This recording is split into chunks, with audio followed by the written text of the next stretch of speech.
What's up, guys? Well, I finally got all the stuff to build my new computer. Apparently Murphy likes them too.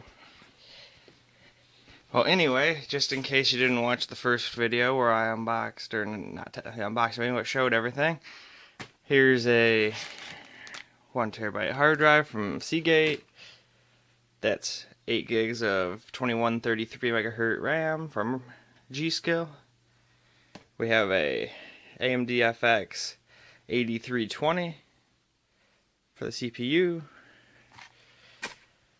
The motherboard is a Asrock 990FX Extreme 4, which is ironically pretty much minus the fact that it's AMD, the same name and the same thing as what's in my big computer over there. That's P67 Extreme 4. Worked great, so I decided, hey, don't mess with success, might as well stick with Asrock. That's going to be my video card, my old 7850 that I got for my original little land rig. To power everything, we're going with the SeaSonic 620 watt, bronze certified. And then to cool everything, we're going with an H100i. So, now it's time to get building. Alright, well the first thing to unbox is going to be the case, which is an NZXT M59. I have no idea what the Classic series is all about. Maybe this is just a really old case. And I didn't know it, but it was $49.99.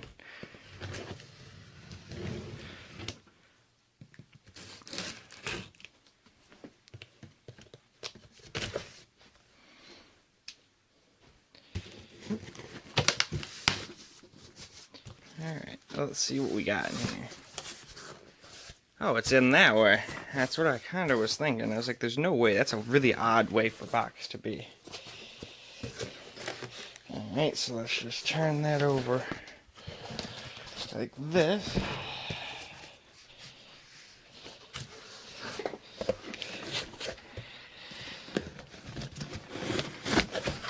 Alright, why don't I just turn the camera off for doing the technical unbox, because that's just going to make it shaky, annoying, and the camera's going to be pointing in the middle of nowhere half the time. So I'm just going to shut this off for a sec.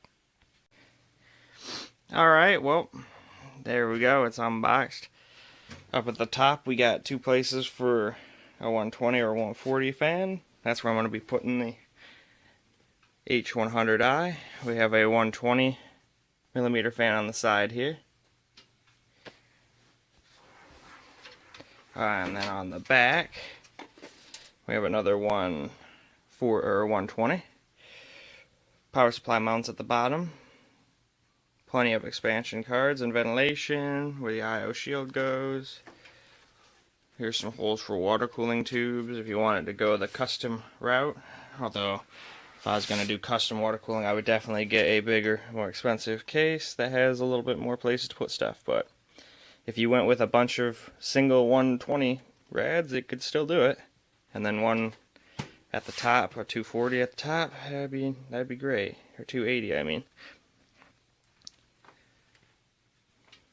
Alright, and then we've got the power button, reset button, audio in, USB, and eSATA. Plus there's another place to put a fan there. Oh, watch out, Murph. Alright, well, let's open this up. Hopefully without smacking my cat in the face with it. You need to watch out, silly kitty. Let's just take a quick look.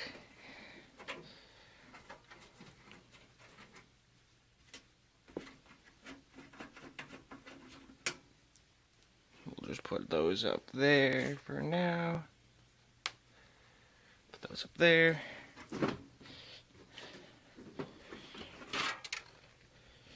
Alright, here's a better look at that fan. Gee, that can go right there, just kinda. Actually, screw it, I'll set it like that next to the box. As long as Murph doesn't rub on it, it should be fine. Yeah, there's a box probably full of all the stuff I need. And see, as I was saying before, everything inside is painted black. That's mainly why I got it.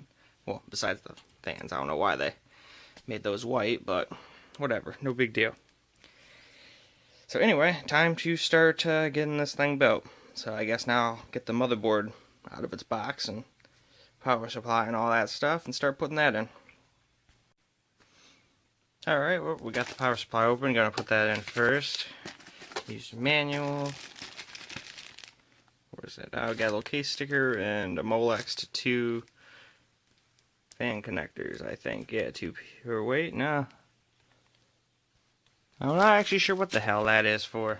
Anyway, looked like it was for fans, but maybe not. Could be, might not be. Don't take my word on that one.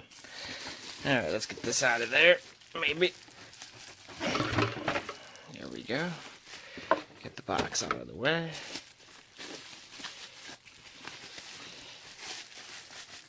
Come on.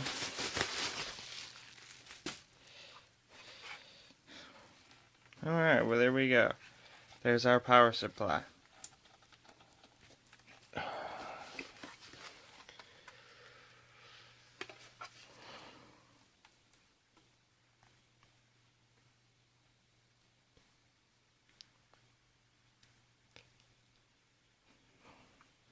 Alright, now it's time for me to get that put in the case, and that's a lot easier to do, and I don't have to hold the camera. Kind of wish I had a camera person. If I had a camera person, I'd just pretty much leave the camera on all the time, and you could watch me build the whole thing. But when it's just me, I can't do it. Too much work to try and hold the camera and do everything one-handed. So, alright, let's get this done. Alright, well, we got the power supply in there. And as I was putting the power supply in, I opened up a random box and realized that these people are actually really cool. Every single bag of things that comes with this case tells you exactly what they're for. Like these are for the front case fan. Those are for the CD-ROM.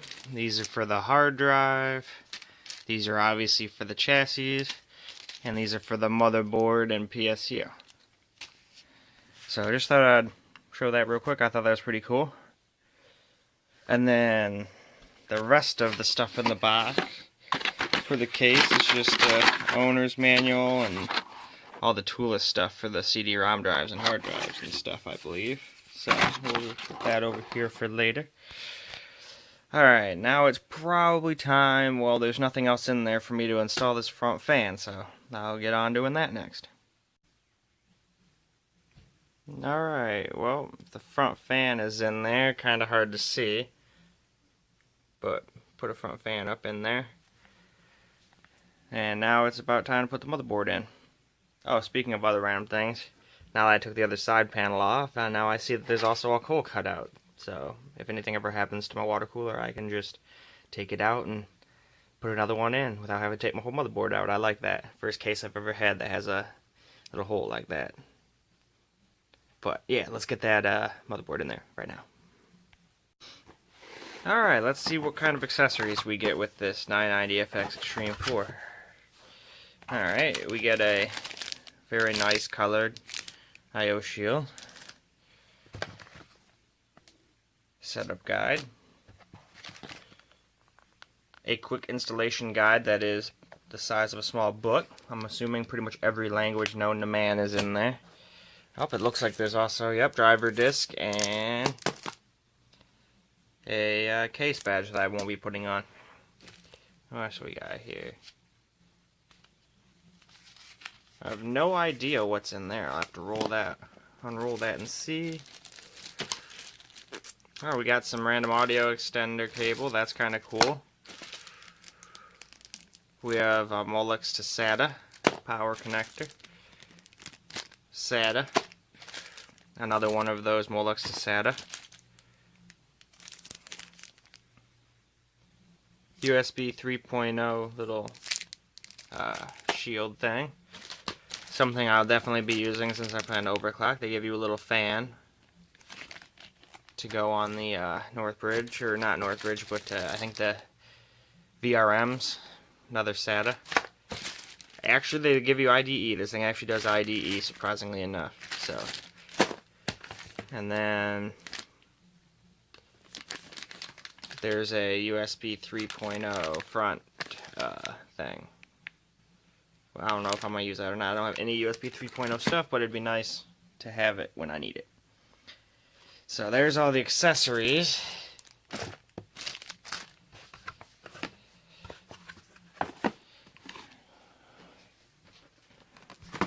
Now for the board itself. But see, yeah, fan goes right here. Alright, let's see. We got an 8-pin. Looks like pretty good cooling for everything.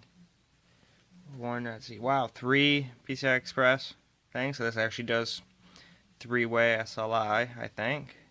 As long as you have a big enough case for it. Also have 2 of the smaller 4Xs. And then we've got 2 normal PCIs.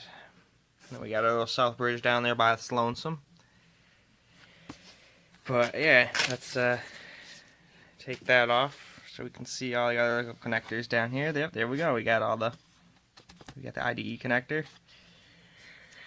We got a little post thing there, little post LED where the power goes. Fan headers, more fan headers, another fan header. Seems to be a few fan headers. That's good. So, and then of course, if you haven't noticed, this gold cap. So that's good. Anyway, I feel like this is going on too long, so let's get that motherboard in that case. Well, I was putting standoffs in, and I realized Asrock included literally the coolest little thing I've ever seen. I've never had one of these before, but you pretty much put the standoff in there, and then you just use a normal screwdriver, Phillips, and you can tighten those in. Very, very cool. Just thought I would take note of that. Also, I put the little fan on there. They give you a screwdriver and everything for that. This is an awesome motherboard. Alright, we've got the motherboard in. Also put the hard drive in. And as I said before, I put that little fan on. So now it's time to start plugging in the rest of the stuff, like the RAM and the CPU and stuff. Alright, time to install the processor. I'm just looking at this thing. I'm not actually going to use the stock cooler. Ah, interesting. It's the exact same one they used to use when I had my old 6-core, my old 1090T. But yeah, I already know for a fact that that's nowhere near enough anyway, because that couldn't even run my 6-core without sitting there sounding like a jet was trying to take off from someplace. Oh, whatever. I'll try putting you back in later. Anyway, important. Not important. And then I need the little thing, so let's just there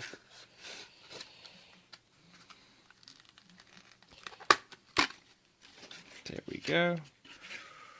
We can open that up.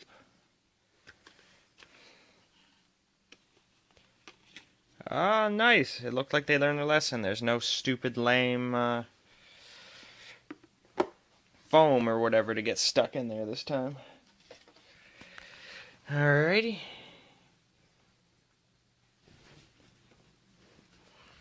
What did I do with my flashlight?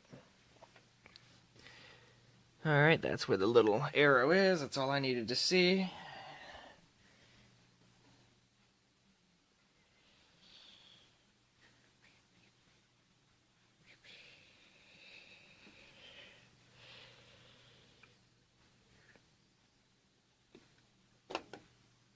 Alright, it'll just drop down on in there.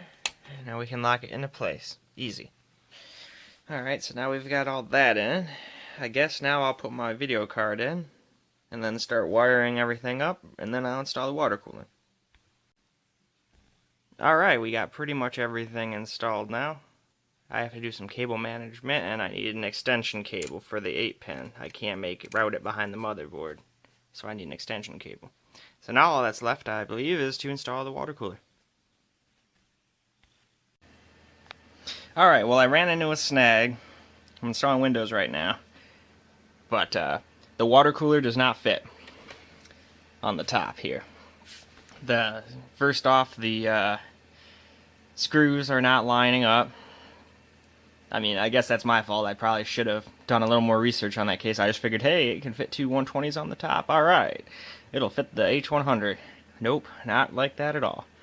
Best bet is if you want to use that cooler, go on the internet and ask Google what that thing fits in. But now I took care of it, ordered a new case, I'm just going to use this one until my new one gets here. But I think this case is actually pretty cool. It's got like some kind of like it's called mood lighting. Power button has a little halo around it. Same thing with the reset button. Reset button has the hard drive light, USB, all that stuff.